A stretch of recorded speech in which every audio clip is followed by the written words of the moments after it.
Thane anti narcotics sale और crime branch ने नशे के कारोबार के खिलाफ बड़ी सफलता हासिल की है।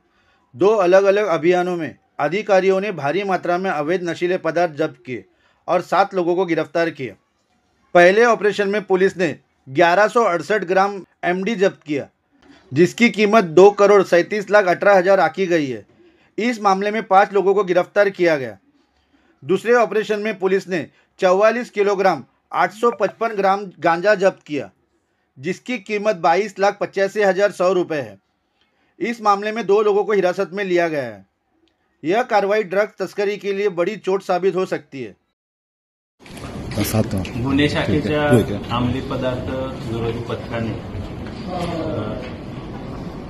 त्यांचे पोलीस निरीक्षक राहुल मस्के, त्याचबरोबर API Gavit, API Nilesh More, PSI Nikam आणि पीएसआय नितीन भोसले, दीपेश किनी आणि त्यांच्या टीमने शिरडागर पोलीस स्टेशनच्या हद्दीमध्ये दिनांक 12 फेब्रुवारी रोजी एमडी अंमली पदार्थ जप्त करून कारवाई केलेली आहे। त्यामध्ये जप्तीमध्ये एकूण 1 किलो 109 ग्रॅम वजनाचा एमडी हा अंमली पदार्थ मिळून आला, ज्याची किंमत 2,25,00,000 रुपये इतकी आहे। त्या गुन्ह्यामध्ये एकूण आतापर्यंत 3 आरोपींना अटक केलेली आहे। मुंब्र्यातील राहणारा आरोपी आहे सैफ अली खान आणि त्याच्या ओळखीचे 2 इसम इलियास खान आणि अमान खान हे राजस्थानवरून सदरचा अंमली पदार्थ एमडी घेऊन विक्रीसाठी आले होते। आमच्या पथकाने त्याच्यावर छापा कारवाई करून त्यांना ताब्यात घेतला आहे। त्या अनुषंगाने गुन्हा दाखल करण्यात आलेला आहे। 3 आरोपींचा 17 तारखेपर्यंत पोलीस कस्टडी रिमांड आहे। त्याचबरोबर दुसरी कारवाई आहे ती hill line police station Ulhasnagar याच्या अंतर्गत आम्ही एनडीपीएसची कारवाई केलेली आहे। त्याच्यामध्ये एकूण 44 किलो 855 ग्रॅम वजनाचा गांजा, त्याची किंमत 22,85,000 इतकी आहे। त्यामध्ये मंगल पवार आणि अमर पवार हे 2 आरोपी अटक आहेत। त्यांचं देखील पोलीस कस्टडी रिमांड हा 17 तारखेपर्यंत आहे।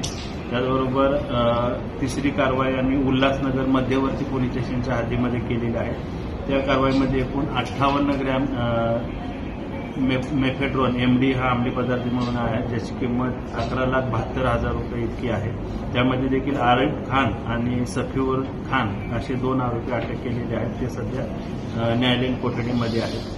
माननीय पोलीस आयुक्त साहेब यांनी दिलेल्या आदेशान्वये ठाणे पोलीस आयुक्तालयाच्या हद्दीमध्ये अंमली पदार्थाच्या अनुषंगाने अत्यंत कठोर कारवाई करत आहे। त्याच्यामध्ये गांजा असेल, कोकेन असेल, एमडी पदार्थ असतील, अंमली पदार्थ एमडी आहे। त्याचबरोबर इतर जे काही त्या अनुषंगाने जे इतर अंमली पदार्थ किंवा नशा करण्यासाठी वापरले जाणारे पदार्थ आहेत त्याच्यावर आम्ही कडक कारवाई करत आहोत। सर, उल्हासनगरमध्ये मोठी गुन्ह्याच्या तपासामध्ये सदरचा जो एमडी हा अंमली पदार्थ आहे हा कुठून आला, त्याचा सोर्स काय आहे, तो विक्रीसाठी पुढे कुणाला देणार होता किंवा ते लोकल मार्केटमध्ये त्याचं वितरण कसं होणार होतं, या अनुषंगाने देखील आम्ही अधिक तपास करत आहोत।